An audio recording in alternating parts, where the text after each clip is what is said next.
Hi, welcome to another new video, and in this video I am going to talk about how to make photos into video in CapCut. And in this video I am going to make a complete tutorial on this topic. So without any further ado, let's dive into the main topic.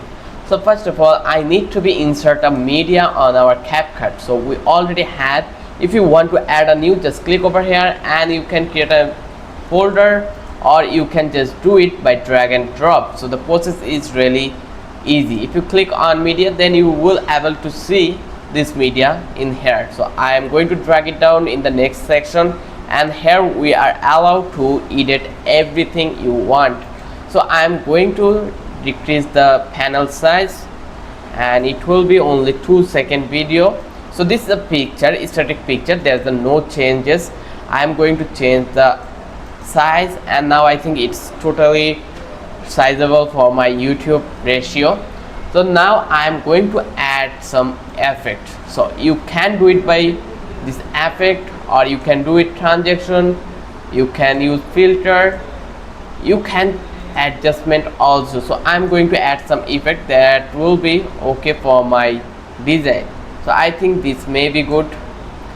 Yeah, I can increase the size to understand this perfectly. Yeah, you can see it already become dynamic. Then we can use this one, maybe this one. We have 3 option trial, so we are allowed to use only 3 free versions. So as you can see, this is the option. It become good, but we want something further more that will be engage our video like perfectly. So I'm looking for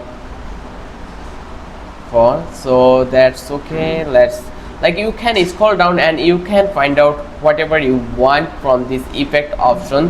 Whenever you find out a desired effect, then you can apply on this panel, and it will be enough to become a dynamic design. So I hope you understand how easy it was, how you can convert a photo into a video. If you love this video, don't forget to subscribe our channel and don't forget to hit the like button.